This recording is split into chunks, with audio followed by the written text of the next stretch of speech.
Hi guys, welcome back to my YouTube channel. This is Masi or Mwikali, as my channel suggests. So my last video was moving back to Kenya. So I explained that I'm actually in the car at the parking. I've decided to start my video here and to see where it goes from here. And so my last video, I was talking about how I moved back into the country, settling down, getting a house and getting a job. Now for this video, I just decided to make it a vlog. I didn't have anything specific to talk about or anything serious to talk about. I just wanted it to be a vlog. I'm heading in, so this is a work day for me. This is one of my work wears. The dress is from Fashion Nova. I like it. I like the cutout. It's just a black sweater dress. I ended up stapling this part of the outfit to my bra strap just so that it stays put. Okay, just so that it stays put. So that's that. I hope my camera doesn't fall down. So let me remove my notebook. Okay, so this is my notebook. It says Masi. It has my name there. I'm just going to give you a few tips, or I'm just going to read from my book on a few tips that helped me out. So for example, today I'm coming in for a work meeting. I'm not going to speak, I'm not going to talk. I mean, I'm not a speaker, or it's just a work meeting. You know how these things goes. It's just a briefing and then you go home. But because I'm working and I'm in a work environment where if your presence is not felt, or if your presence is not recognized, you have a higher chance of getting fired, you have a higher chance of losing your job. So some of the tips that I use to be able to stay relevant at my place of work, or to stay relevant at any place of work. Number one is to have a distinctive look.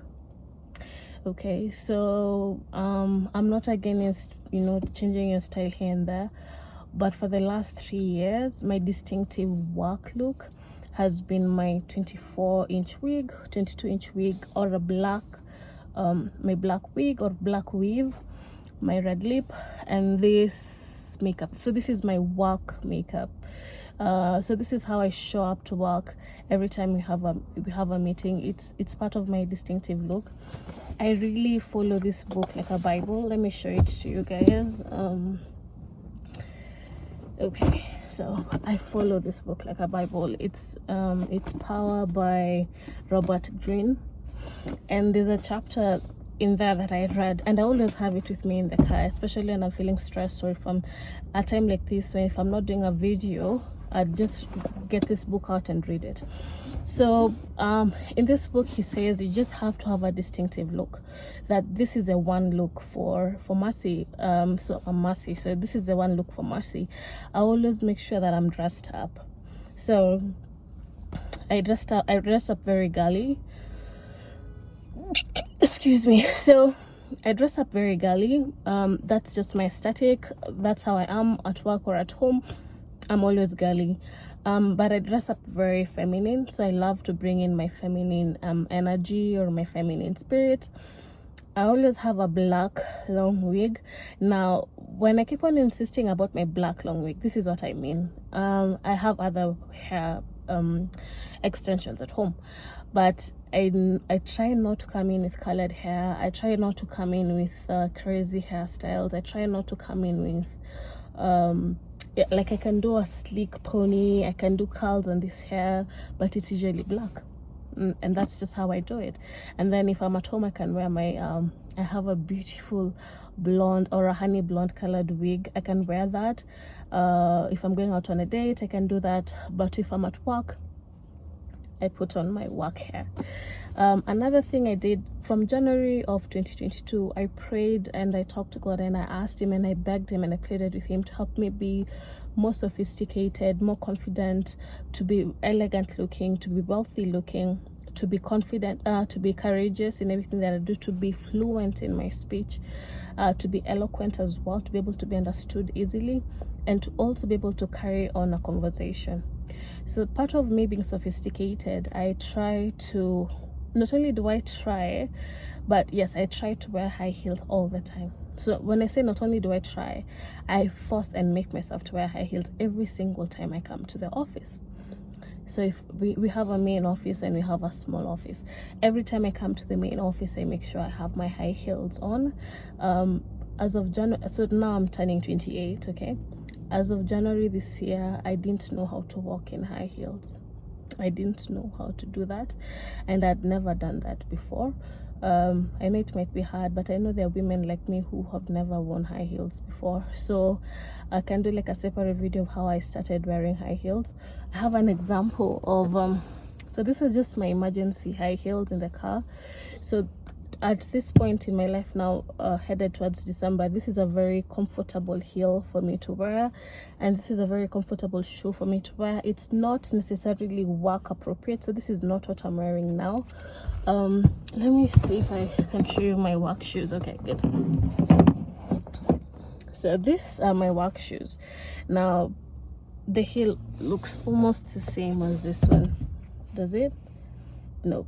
So this heel is just a bit, it's just a bit longer.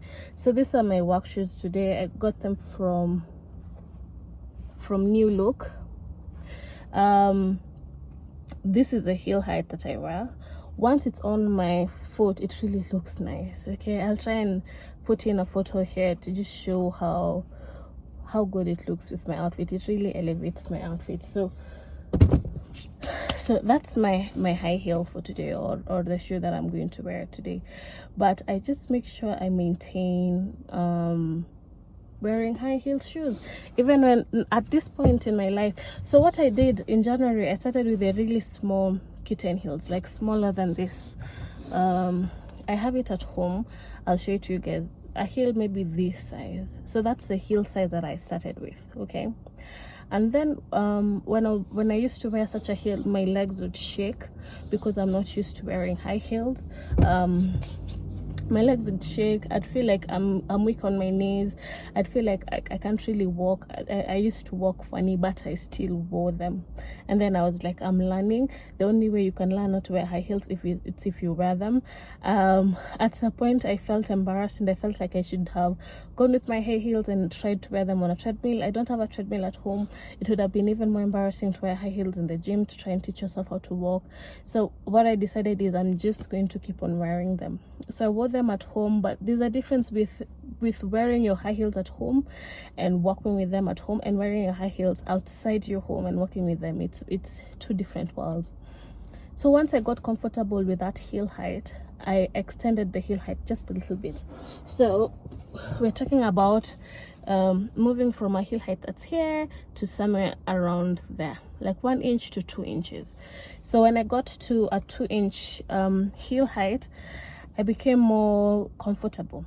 So my legs stopped shaking as much. I was able to stabilize myself as I walked, and I was able to walk normally.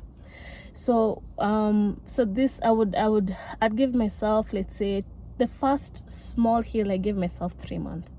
After 3 months, I was comfortable enough to increase to like 2 inches. So after when I got to 2 inches and I saw that, oh wow, I can actually walk with 2-inch heels and it's not hurting my feet, it feels like I'm wearing slippers, I moved into a 3-inch heel. So this is a 3-inch heel. When I started wearing this shoe, it was quite high for me, but I kept on wearing it every time I go to church. So this is my church heels. Okay, yesterday was Sunday, so this is my church heels. So every time I go to work, this is a heel. Every time I go to church, this is a heel I'd wear. This specific shoe is what I'd wear every single Sunday.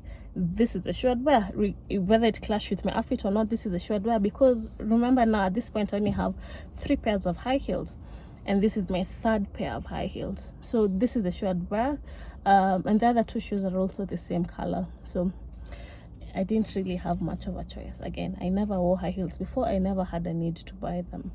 So after wearing this shoe, with some time it became comfortable to me. These heels are like slippers now. They're very comfortable to wear. I usually, when I have a baby, so whenever I'm carrying my child, these are the shoes I wear. Whenever I'm carrying my baby, these are the shoes I wear, and it's comfortable. Even my baby is like 10 plus kgs, or let's say 10. Whenever I'm carrying him, it doesn't feel like it's a burden on me. So when I started getting confident, I wore those 3-inch heels for, let's say, 2 months consistently, every single Sunday. Every time I go to our second work office, sometimes when I'm coming to my main office, I'd wear that heel. Remember that I'm only buying one heel per each confidence level that rises. So I went from the small heel, which was more work appropriate. I went to the second, like 2-inch heel, which was work and outside wear appropriate, and I went to this third heel, which was not work appropriate. It's not necessarily a work shoe, but it's what I could afford at the time, and it's what I bought, and it was quite comfortable on me. That's what I wore. Okay, regardless of the rules, that's what I wore. Now, after I got comfortable, I bought I'd say this is a 4-inch heel, like 4 to 5 inches, I'm guessing. Let's say 4 to 5 inches. So this is a shoe that I bought next. Now this shoe, so that's like January, February, March, and then April, May, June. Yes, I started wearing this shoe in July of 2022. And the first time I wore it, my legs started shaking. Remember, my legs started shaking with the first high heel, but after wearing it a couple of times, it stopped shaking. But now with this shoe, my legs started shaking, and it was like I was teaching myself how to walk. Even now, over here, it's really tight on my foot. But now what I do, from July, let's say July, August, September, October, and now this is the 1st of November. So I've worn this high heel for 5 months throughout. At this point, I have 4 pairs of shoes, 4 pairs of high heels. That's how many shoes I have. 2022, age 28, high heels. That's the number of shoes I have. So this is my 4th pair of high heels. So the month of July, I was really struggling wearing them. I'd even come to work, and what I'd do, I'd come to work, sit down with my high heels the entire day. Like I wouldn't want to remove it or move around, okay? And then I'd wake up, I'd leave the office, go to the lift, go downstairs, enter my car, and leave. So this is what I do. So that's like the first month. The second month, I started walking around the office with this heel. So you'd find me mostly with me trying to train myself how to wear high heels. I'd probably be seated. I wouldn't be going from office to office or desk to desk saying hi to people. Wherever I'd find myself seated, that's where I'd stay the whole day until it's time to go home. I wouldn't go for lunch breaks outside, only because I was afraid of how I'd be with the heels. So that's July. In August, I started feeling more confident walking with the high heels around the office, saying hi to people and going back to sit down. I wouldn't walk for too long or too much. In September, I felt confident. Now I could get out of my car, walk upstairs, get into the lift, go around the office saying hi to people, sit down, do my job, and I would confidently stand up and go to the toilet without feeling like I'm dragging my feet, without trying to remember that I have to put my heel down first, and then, trying to remember how to walk, okay? So the shaking stopped, but it's still tight on my toes. So that's September. In October, I dealt with the tightness on my toes. So what I do, I just wear my high heel, and to be honest, I just pray and tell God, these are the most, or I just wear them and tell God, these are the most comfortable shoes I've ever worn, and these are the most comfortable shoes I'll ever wear, and I will not stress about them today. So around in October, I stopped thinking too much about the high heels. So normally, every time I'd stand up to walk, my thoughts would be around my shoes. Am I walking properly? Am I walking straight? Does it look like I'm straining to walk with these high heels? But at this point, my thoughts stopped. I stopped thinking about walking in the shoes, and I'd walk and forget that I even have the high heels. Now that's October. So now we're in November. It's the 1st of November, so there's no big difference. For example, today, those are the high heels I'm wearing. So when it comes to representing yourself at work, or for example, I always wear a red lip when I'm coming to work. Always. I don't wear nude, I don't wear lip balm, only because I like how the red lip makes me look. It gives me a polished look. Okay, I feel like I look polished, I feel like I look put together. So normally if you'd come to my office, this is how I'd look from January now going to December. And then if I want to do like a lip balm, or if I want to do like a nude lip, I just do it outside the office. So it's not that my looks are not boring. I really try to upgrade my style when it comes to workwear. I do wear pink, I do wear colors, but I just make sure they're not shouting. I love colors, okay, but I just make sure they're not shouting. One thing I avoid wearing too much black. For example, today I have on this black ensemble, but it's black, but it's also showing skin. Okay, so I only have 2 black dresses and 2 black skirts, and that's about it. I do this because I'm a big girl. Okay, I'm quite big. I'm a size 16 or 14, 16, depends on the day. Back in the day, people my size would wear black clothes so that it makes them look slimmer, or it makes them look smaller for one reason or the other. And I really try to stay away from black, because I know black is slimming, but that's not why I want to wear black. I do not want to wear clothes that hides my body. I really want to accentuate my body. I really want to look, my calves to be seen, for me to look nice. I also don't wear spandex. I also don't wear what is it called, like the waist trainers, like the thing for compressing your stomach. I just don't do that. I used to be let me not say addicted, but I used to wear them every single day, and it drove me mad. I hated it so much. I felt like I couldn't get out of the house without I'm calling it a waist trainer, but you know what I mean, the tops or the Spanx where they squeeze in your tummy and they squeeze in your thighs. I used to never, from when I was 14 years, no, yeah, from when I was 14 years to around 25, 26 years old, I wore Spanx every single day, every single year, and I hated it so much, because of course I'm a bigger girl, and that's fine, but I used to feel like my stomach has to look smooth, my thighs have to look smooth. I didn't like it. Made me hate myself, it made me hate my shape. So the day I removed all those Spanx and all those waist whatever, and I literally burnt them. I didn't just throw them away or give them out. I burnt them because it symbolized that it's a death to my thought and my perception of me having to squeeze myself to be able to fit societal standards, or squeeze myself to make myself so uncomfortable to please other people. So that's why I stopped wearing Spanx and I stopped wearing such things. So even when I'll show you my outfit, hopefully I'll try and get out of my car and show you my outfit, hopefully, but even as I wear my day-to-day outfits, I don't wear such things. And a few things that I've brought into my life, I've started wearing high heels, and I started wearing wigs and weaves in 2013. So I started wearing wigs and weaves in 2013, and I've never looked back. From 2015, I haven't braided my hair. So I have braids in now under my wig, but I normally don't wear braids out, only because I love how I look with the wigs. I don't know if it's going to be another Spanx issue with the wigs, but I love how I look with the wigs. I don't braid my hair normally because I have a big forehead, you know. I don't braid my hair normally, but if I'm going for Christmas, I would braid my hair. And then as of this year, or as of 2 months ago, I learned that you can actually braid your hair on the inside with like half a pack of braids, and then they tie it in so neatly so that when you put on your wig, no one can even tell you have braids underneath.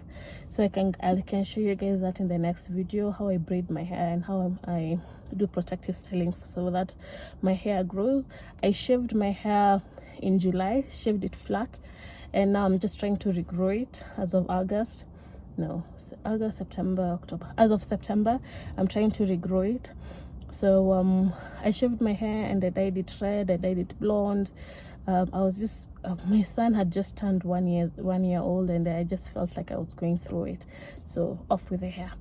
but I'm not back to being what I call normal. And so I have the small braids. I'll show you guys how to do that and what to ask for your salonists for when you go to the salon.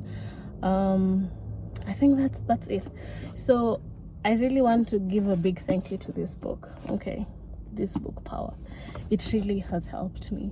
It's helped me with my self-esteem when it comes to working. It's helped me with how I dress, how I relate to people.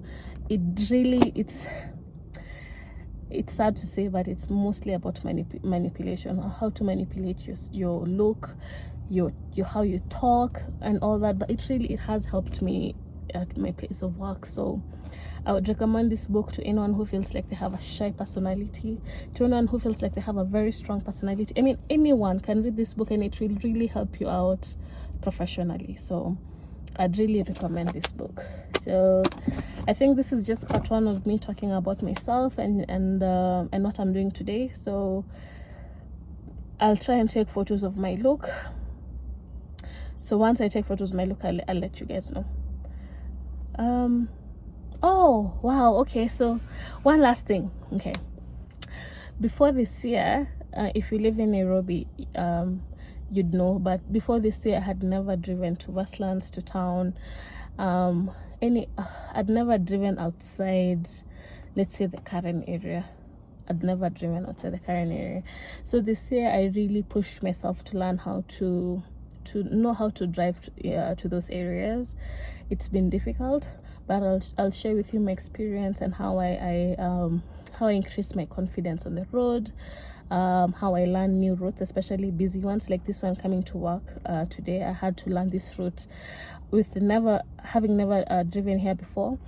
So how I did that, I guess that will be my next video. I'll actually film it after this, so in case you see me with my outfit for the next video. But I'll try and put up 2 videos and just try and talk about how I built my self-esteem and how I built my confidence to driving. So today was how I built my confidence to wear high heels, and then the next one will be how I built my confidence to driving, and then maybe the one after that was how I built my confidence wearing wigs and weaves and makeup. Actually, even wearing a red lip was a really big milestone for me, because I found it to be so difficult to wear something that attracts so much attention. But once you wear it, and at this point I don't think about it so much, I just put on my red lip, I go to work, I come back home. But the first time I wore a red lip, I mean, it was difficult. So in case part of this video you'd like for me to do a video how I walk in high heels, I can do that for you guys. And I'll try and put photos of the high heels I wore, the small one, like the 1-inch one, the 2-inch one, 3-inch one, and the 4, I think it's 4 or 5 inches, this one that I'm wearing now. So I'm just going to gradually show you, and then we can walk in this journey together as I go for my 6-inch stiletto heels. My goal for the end of the year is to be able to wear those 6-inch heels. Even if I've not worn a chunky heel yet, I'll try a chunky heel. I'll just do everything and anything to build my confidence and to elevate myself and to make myself be elegant at all times. So goodbye guys.